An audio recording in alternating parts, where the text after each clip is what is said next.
Dobar dan i dobrodošli na moj kurs Mala škola Excela.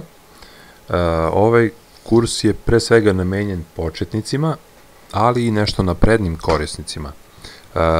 Konkretno, sve ove lekcije koje smo do sada radili obuhvataju početni kurs Excela, tako da vrlo brzo, možda još par lekcija, još par nekih stvari da vam pokažem, još par videa i prelazimo nakon toga na srednji kurs.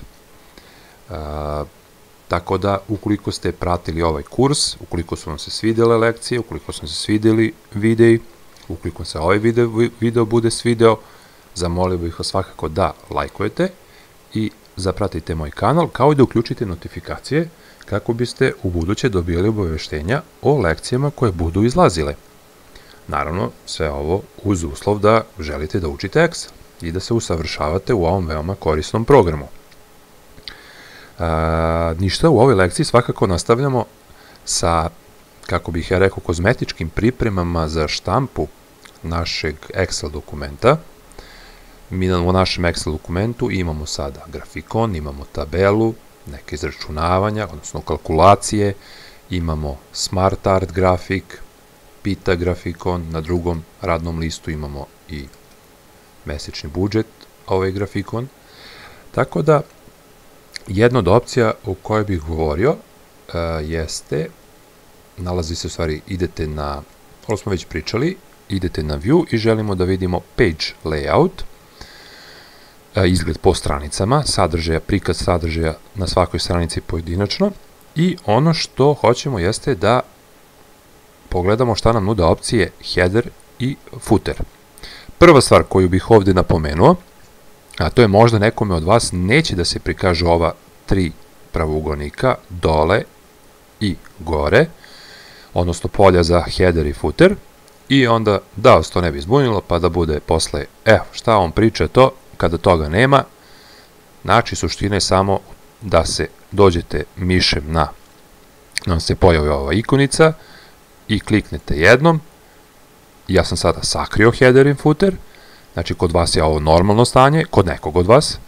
Vi kada kliknete na ovo, znači kada nemate header i footer, samo treba kursor miša da postavite ovde, kliknete i pojavit će vam se polja za unos header i footera. Šta bi se unosilo recimo u polje header? Pa, na primjer, naslov. Šta bi se unosilo u polje footer? Pa, može da bude broj stranica, redni broj stranice, broj stranica, datum, putanja gde se nalazi, mada je to dosta ređe, uglavnom ide broj stranica, ali dobro, svako može u opcijama da bira i vidjet ćete šta sve postoji od opcija. Pa, hajde recimo da prvo kliknemo na header, na ovaj centralni pravougonik, i da unesemo naš naziv za samo ovaj projekat što smo radili. To je u stvari mesečni budžet. Dobro, i kliknite bilo gde, vidite da se na svim stranicama, koliko god da ih imate, mi imamo 3 trenutno, možete da imate 100 stranica, svuda će naslov biti isti. U recimo ovom desnom boksu, evo upisat ću moje ime, Nikola, čisto je to da ko je tvorac, tvorac je Nikola, znači, i to bi recimo bilo to, naravno da ne mora. Sad idemo recimo na polje footer, šta bi recimo tu mogli da unesemo? Pa hajde recimo da unesemo u ovom desnom delu footera broj stranice. Sad, ajde probamo, prva stranica je ova, stavit ćemo broj 1, kliknut ćemo negde i vidite šta se desilo, na sve tri ove stranice u okviru Excela stavio nam je broj 1, a mi to ne želimo, mi želimo da svaka stranica bude posebno obeležena.